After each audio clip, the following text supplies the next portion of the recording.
नमस्कार, मैं हूं प्रखर और आप देख रहे हैं प्रखर इनसाइट्स। क्या इस होली पर केंद्रीय कर्मचारियों और पेंशनर्स की किस्मत चमकने वाली है और खाते में 20,000 से लेकर के 1 लाख रुपए तक की बढ़ी हुई सैलरी आने वाली है। आज हम बात करेंगे डीए यानी महंगाई भत्ते में होने वाले उस बढ़ोतरी की जिसका इंतजार लाखों कर्मचारी कर रहे हैं। इस वीडियो में हम न केवल आंकड़ों की बात करेंगे बल्कि आपको पूरा कैलकुलेशन और फैक्ट भी बताएंगे। सबसे पहले हम बात करते हैं उस डेटा की जिसके आधार पर डीए तय होता है। लेबर ब्यूरो ने दिसंबर 2025 के AICPI IW यानी all India consumer price index के आंकड़े जारी कर दिए हैं। पिछले 12 महीनों के औसत के आधार पर यह अनुमान लगाया जा रहा है कि इस बार महंगाई भत्ते यानी डीए और महंगाई राहत यानी डीआर में 2% का इजाफा हो सकता है। अक्सर कर्मचारी पूछते हैं कि पैसा कब आएगा, तो सूत्रों और ट्रेंड के अनुसार केंद्र सरकार मार्च 2026 की शुरुआत में यानी होली से ठीक पहले इसका औपचारिक ऐलान कर सकती है। यह बढ़ोतरी 1 जनवरी 2026 से प्रभावी मानी जाएगी। चलिए थोड़ा तकनीकी गणित समझते हैं। तो डीए का कैलकुलेशन 12 महीने के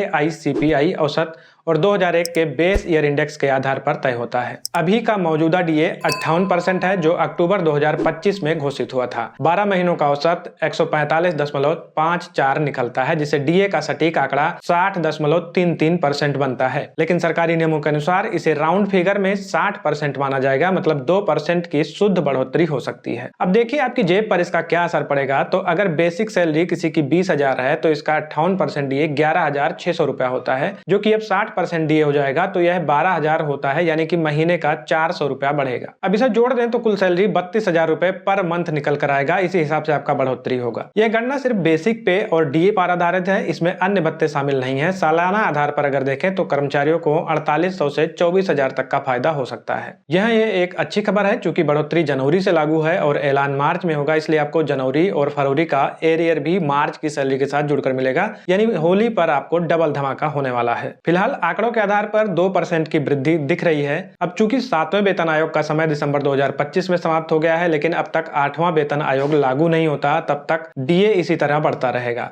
लेकिन आधिकारिक पुष्टि केवल कैबिनेट की बैठक के बाद ही होगी। आपको क्या लगता है, क्या 2% की बढ़ोतरी इस महंगाई में काफी है? अपनी राय कमेंट में जरूर लिखें। जानकारी अच्छी लगी हो तो वीडियो को लाइक करें, शेयर करें और चैनल को सब्सक्राइब करना ना भूलें। मिलते हैं अगले वीडियो में, तब तक के लिए धन्यवाद।